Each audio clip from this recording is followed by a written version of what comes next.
My wife belittled every dream I had until I made it without her and left her in the dust. With her excuse, a 33-year-old guy. And for as long as I can remember, I've wanted to build something that was entirely mine. Ever since college, I've had this fire in my chest to create something meaningful. Something that would outlast me. I used to stay up all night sketching product ideas, coding small apps no one used, and scribbling business plans in the margins of my notebooks while my friends were out partying. It wasn't about money back then. It was about freedom. I wanted to wake up every day and know I was building my dream, not someone else's. When I met Megan, I thought I'd found someone who understood that fire. She was confident, charismatic, and the kind of woman who lit up every room she walked into. I remember our first date. She laughed when I told her I wanted to start my own tech company. Not the mocking kind of laugh, but a curious one. "You're one of those dreamers, huh?" she said, smiling. I liked that. For a while, I believed she meant it. She used to say she admired my drive, that she loved how my eyes lit up when I talked about ideas. Back then, her words felt like gasoline to my ambition. But somewhere after the wedding, the tone shifted. Slowly, subtly. I'd mention a new app concept over dinner, and she'd roll her eyes. Another one. "Maybe you should just focus on keeping your real job for once." The teasing used to sting, but I laughed it off, convincing myself she was just being practical. Sometimes, when I'd stay up late researching markets or sketching prototypes, she'd say, "You work so hard on things that never go anywhere." I told myself she didn't mean it, that she was just stressed. But deep down, something about her laughter started to sound different, less amused, more disappointed, and I ignored it. I brushed off every comment, every sigh, every sarcastic smile.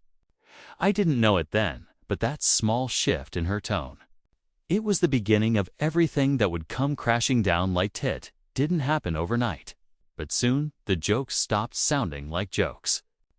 Megan's sarcasm became sharper, colder, each word cutting just a little deeper than the last. Whenever I mentioned quitting my job to pursue my own startup full-time, she'd laugh and say, "You? Run a business.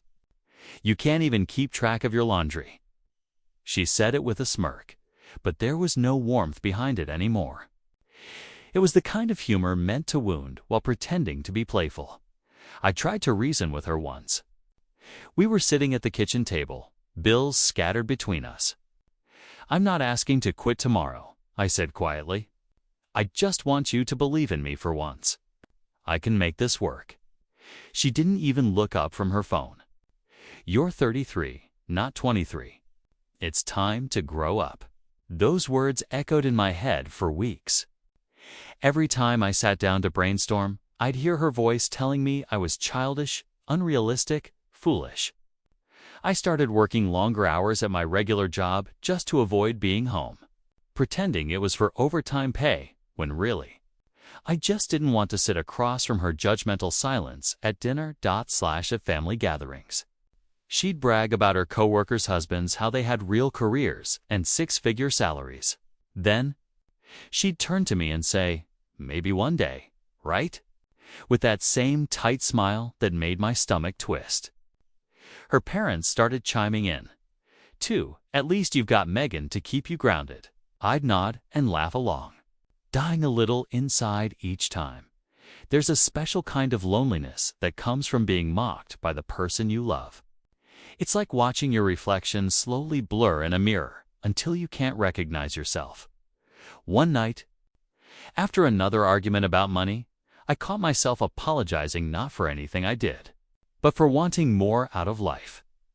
That was the night I realized she didn't just doubt me, she needed me to fail. So she could keep feeling right. After that night, something inside me shifted. It wasn't loud or dramatic. It was quiet, like a door slowly closing. I stopped trying to convince Megan to believe in me. Instead, I decided I'd believe in myself, even if no one else did. I started saving in secret. Every time she handed me money for groceries or bills, I'd stash away a few dollars. Every freelance job I picked up after work went straight into a hidden savings account. It wasn't much at first, but it felt like oxygen, like I was breathing again for the first time in years. She noticed my late nights, of course. "Why are you still up?" she'd ask, leaning in the doorway, arms crossed. "You don't even get paid for half of this nonsense." "I'm just learning," I'd say, "trying to get better at what I do." She'd scoff. "You mean trying to escape your real responsibilities?" That word escaped me harder than I expected. Because she was right, in a way. I was trying to escape. Not from my job or my responsibilities, but from the constant belittlement that turned every dream into an argument. Weeks turned into months. I was exhausted, juggling a 9-to-5 job, late-night freelancing, and my secret project. But for the first time in years, I felt a spark again. Every prototype I built, every line of code I wrote, reminded me that I wasn't as useless as she made me feel. One night, after she'd gone to bed, I sat in the dim light of my laptop and whispered to myself, "One day, I'll make it. And when I do, she won't be part of it." I didn't say it out of spite, was a promise to myself. A vow to climb out of the hole she'd buried my confidence in. She had no idea what was coming. No idea that the man she kept calling a dreamer was quietly building something that would one day leave her speechless by the end of that year. The air in our house had changed. Silence wasn't peaceful anymore. Was thick, heavy, full of things left unsaid. Megan and I barely spoke outside of logistics, bills, groceries, family events. She'd started spending more time out with her friends from work, always dressed like she was going somewhere important. I stopped asking where she went. I didn't have the energy for another argument about how I was being paranoid or controlling. One night, I came home early from a late shift and heard her voice from the living room. She was on the phone, laughing softly. "He still thinks he's building something," she said, her tone dripping with pity. "It's honestly sad at this point. I'm just waiting for him to grow out of it." I stood frozen in the hallway, my keys still in my hand. She wasn't mocking me to hurt me. She genuinely didn't respect me anymore when she noticed me standing there. Her expression didn't even change. "Eavesdropping now?" she asked flatly. "I heard what you said," I managed to whisper. She shrugged. "Then maybe stop acting like a joke." That night, I slept on the couch not because she told me to, but because I couldn't bear to lie beside her. I stared at the ceiling for hours, replaying every conversation we'd ever had. The woman who once told me she loved my ambition now looked at me like I was an embarrassment. After that, something in me shut down. I stopped asking for her opinion. I stopped sharing updates or dreams. I spoke less and worked more. I focused all my energy on building what she said I couldn't. But the more I pulled away, the more bitter she became. And deep down, I started to understand why she didn't want me to succeed. Because if I did, it would prove she was wrong all along. By that point, my life had split in two. By day, I was the tired husband who worked a dull 9-to-5, smiling just enough to keep the peace. By night, I became the man I actually wanted to be, alone at my desk. A single lamp glowing over lines of code, my laptop fan humming like background music to my desperation. I stopped caring about sleep. I'd drink cold coffee at 2 a.m., my fingers trembling from exhaustion, eyes burning. But every small breakthrough felt like reclaiming a piece of my dignity. Sometimes Megan would walk into my workspace, wearing her robe, arms crossed. "You're still at it? You think this is going somewhere?" "I'm building something real, Megan," I'd say, not even looking up. She'd scoff. "You've been saying that for years? You sound like every wannabe entrepreneur who ends up broke and bitter." Her words always landed deep, but I learned to let them pass through me like smoke. I couldn't let her voice drown out the one thing I had left: hope. I started freelancing for extra income. telling her I'd picked up a second job for extra savings. It wasn't entirely a lie. I poured that money into server space, tools, and networking events she never knew about. Every time she complained that I was never present, I told her I was doing it for us. But deep down, I knew it wasn't true anymore. I was doing it for me. For the version of me she'd spent years trying to erase. One night, after another shouting match about my obsession, she threw her wine glass into the sink and said, "You'll never make it. People like you just don't." I didn't say a word. I just went to my desk, opened my laptop, and kept typing because that night, something became clear. I wasn't chasing a dream anymore. I was preparing for freedom. 6 months later, my secret work finally paid off. After countless sleepless nights and rejected pitches, one investor actually said yes. He didn't just offer money, he offered belief. A small seed round that could get my startup off the ground. I remember sitting in my car after the meeting, gripping the steering wheel, trying not to cry. It wasn't just about funding, it was proof that I wasn't delusional. Someone finally saw what I saw. That night, I went home earlier than usual, heart pounding. Ready to tell Megan? Maybe this was the turning point. The moment she'd finally look at me and see the man she used to believe in. She was on the couch scrolling through her phone when I walked in. "You won't believe this," I said, my voice shaking. "I got funding. Real funding. From an angel investor who wants to back my idea." She looked up, her expression blank. "Funding? What are you talking about?" "For the startup," I said, smiling. "I told you about it months ago. He's serious. He's transferring the first part next week. I can finally focus on building full-time." She stared for a moment, then laughed sharp, cold, almost cruel. "You mean that side project you've been wasting time on? Oh, please. You probably fell for a scam." "It's not a scam, Megan," I said quietly. "It's real. I've worked for this." She shook her head, her voice rising. "You've lied to me? You've been hiding money, hiding plans. What else are you hiding? Do you think this is a game?" I stood there, stunned. I thought she'd be proud.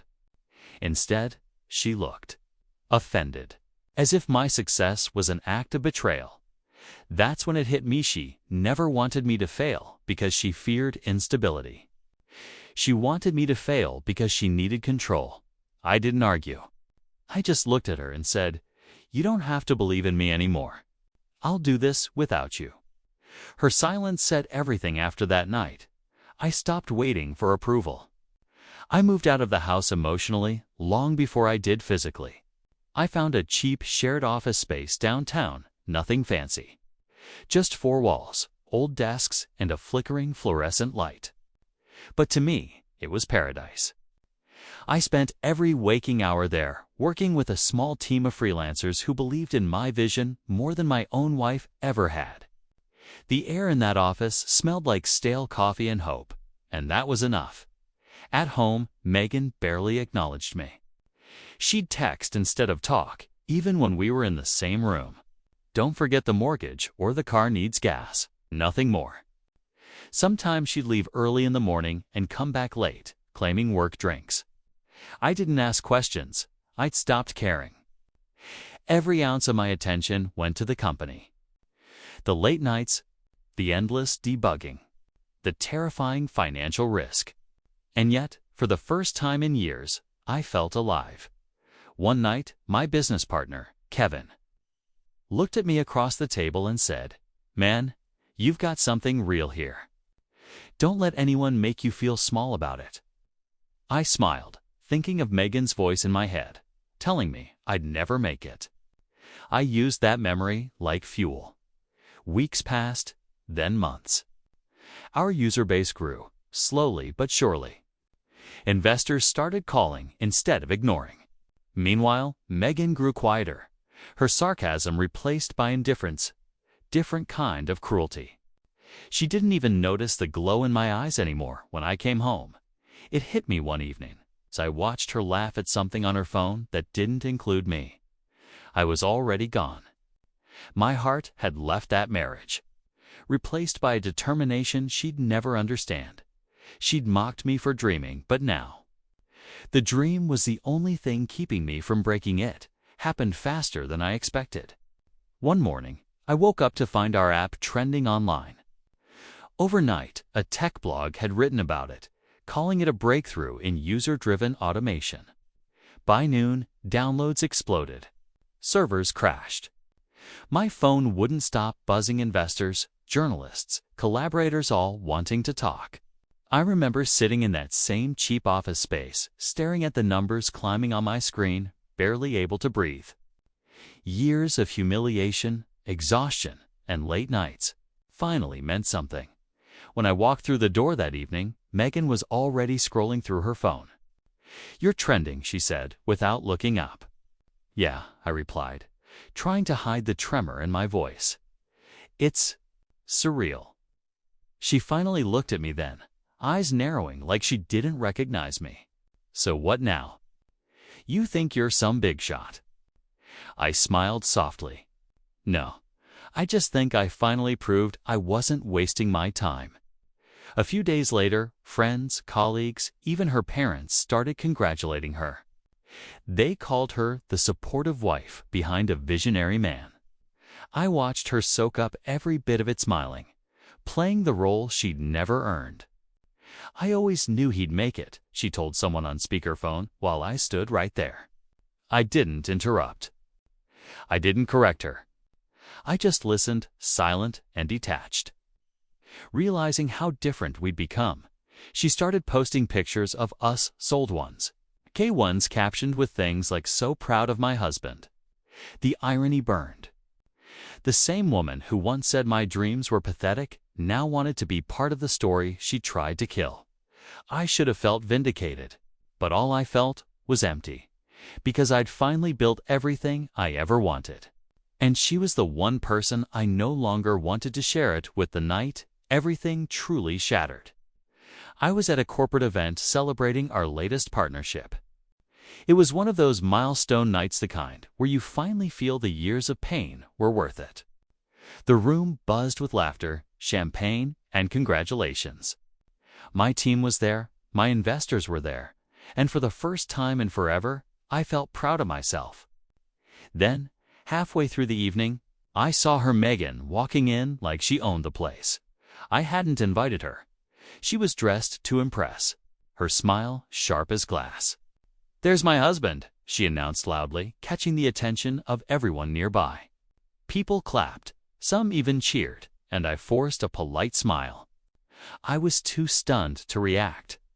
She wrapped her arm around me and whispered through clenched teeth, "You didn't tell me you were having a party." "It's not a party, Megan. It's a work event," I muttered. "Well," she said, sipping her drink, "lucky for you, I clean up well." For a while, she played the part of the proud spouse. But the more she drank, the more her mask slipped. I overheard her telling one of my investors, "He used to be broke, you know? I had to carry us for years.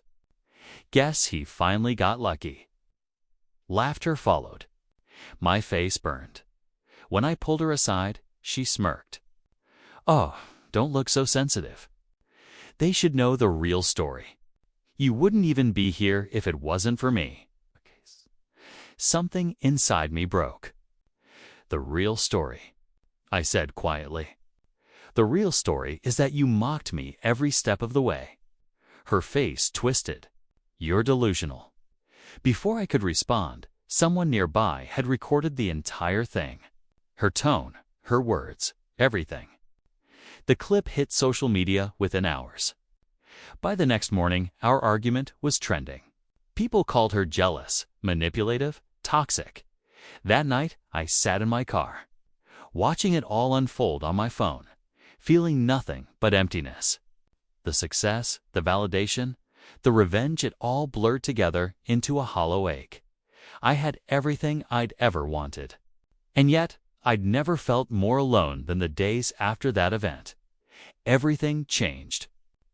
The video spread faster than wildfire. People dissected every word, every glance, every tone in Megan's voice. Strangers messaged me saying they'd been through the same thing, that they knew what it was like to have a partner who crushed their dreams. For the first time, I wasn't invisible anymore. But instead of feeling triumphant, I felt hollow. Megan moved out temporarily to avoid embarrassment. That's what she called it. She didn't apologize, just blamed me for making her look bad. I didn't argue. I let her take what she wanted from the house: her clothes, her jewelry, her carefully curated image. When she left, the silence that filled the space was deafening but peaceful. No sighs, no sarcastic comments, no dismissive laughter. Just quiet. I rented a small apartment near my office. The place smelled like fresh paint and new beginnings. The first night there, I didn't even unpack. I just sat on the floor, eating cold pizza straight from the box, staring at the blinking router light across the room. For the first time in years, I felt something unfamiliar: peace. My team kept pushing forward, and so did I. Business meetings filled my days, but my nights were my own again. I started going on long walks, rediscovering music I used to love, writing ideas in a notebook instead of on scraps of paper. I wasn't chasing validation anymore. I was just living. Sometimes I'd glance at old photos, wedding pictures, vacations, fake smiles, and wonder how two people who once shared a bed could become complete strangers. But I didn't feel sadness anymore. Just clarity, because the truth hit me hard and clean. I didn't lose a partner.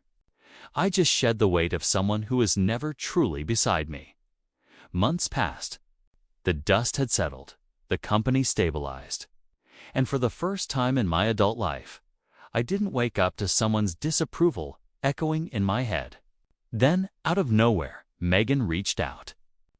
She wanted to meet for closure. I hesitated at first, but curiosity got the better of me. Maybe part of me wanted to hear her say the words she'd never said before. We met at a quiet cafe downtown. She looked different, tired, maybe softer, though the confidence still lingered in her posture.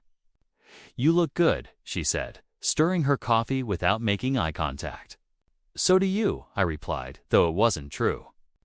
There was a strain in her eyes, something like regret, though I couldn't tell if it was for me or for the image she'd lost. "I've been thinking," she started. "I was hard on you. I just didn't want us to fail. You have to understand. I was scared." I nodded slowly. "I get it. But you didn't try to protect us, Megan. You tried to control me." She looked up sharply, like the truth had stung. "I didn't mean to. You did," I said, gently but firmly. "And you know what? It's okay. You taught me exactly what I needed to learn." She went quiet. After a long pause, she whispered, "Can we try again? Maybe start over?" For a moment, I just stared at her. Years ago, I would have said yes without hesitation.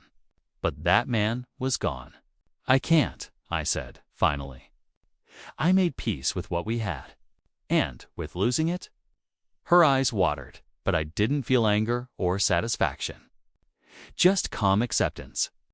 She nodded, stood up, and walked away without another word as I watched her go. I realized closure wasn't about hearing an apology. It was about knowing I didn't need one anymore. A year after that meeting, my life looked nothing like it used to. My company had grown beyond anything I'd imagined.